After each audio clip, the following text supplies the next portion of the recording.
John here, back again with another review, and this is another review request submitted by wildmanbeyond. Thank you again, man, for the request. Great guy up here, and he wanted me to talk about a review Smile that came out in 2022. Now, I did not see this in the theater. I do remember all the promotion and hype, the marketing surrounding this film, like you would see on TV, where for example, at these baseball games, you would have people planted in the crowd and they would sit there with a smile. So I do remember some of that. um, and, when it came out, it was a huge hit, and I forgot about that. Like, the budget was around 17 million, and total box office made about 200 plus $1 million. So I forgot just how huge and how much money this film made. But I did watch it recently, and I wasn't too big on this film. I would just say up front, right off the bat, and I'll get more into that here.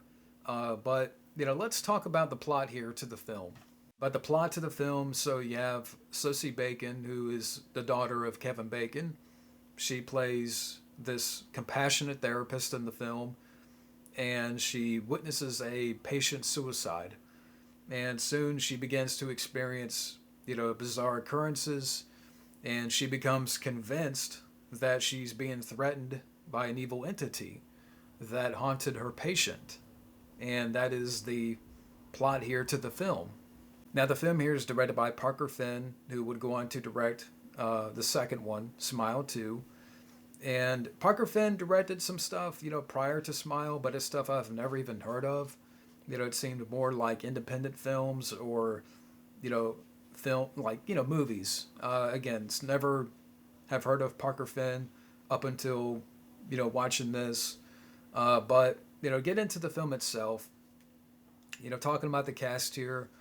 Sosie Bacon again plays our lead character, this therapist, and she's the daughter of Kevin Bacon. And I thought she did a fine job here, acting wise. I didn't mind her in the film. You also have Kyle Gallner, who's a good actor. You've seen him before in other stuff. I know he was in the Elm Street remake, but he's still a good actor, and he's been in, you know, different types of movies, and he was good here. Cal Penn, yeah, he's in the film as the boss of Sosie Bacon. I'm like, okay, it's cool to see him in there. The one actor that I didn't care for was the boyfriend of Sosie Bacon, and I'm like, why does he look familiar? I've seen this guy somewhere before, but I can't put my finger on it. Then when I looked later, I'm like, oh, okay, yeah, he's the guy that was in Independence Day Resurgence as the son, or yeah, I think he was the son of Will Smith's character. Yeah, I'm like, okay, yeah, he was forgettable. He was very forgettable in that film, and he was very forgettable here. He's not that great of an actor. Jesse T. Usher, and yeah, I forgot all about him because they were. It seemed like Hollywood was getting behind him for a minute, and that didn't last long. But so I mean, for the most part, again, the cast here is fine because you got Kyle Gallner. Again, Sosie Bacon's fine. Kyle Penn. I thought the score was effective. There's some good atmosphere here with the film, but at no point that I felt scared. Even in terms of the concept, while like the idea it seems fresh, but at the same time, it's nothing that really shakes up the horror genre.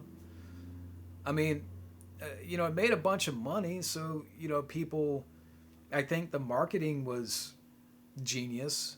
Like the way that the film was marketed, and I think people were intrigued by the idea. But coming out of it, again, I did not see it in the theater, but there's just, I think for me, the big thing with this film is the second act because it's a 2 hour film.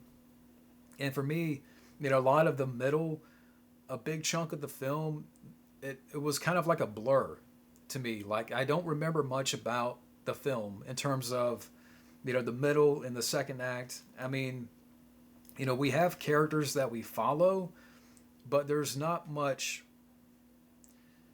a whole lot of punch there in terms of the execution and direction.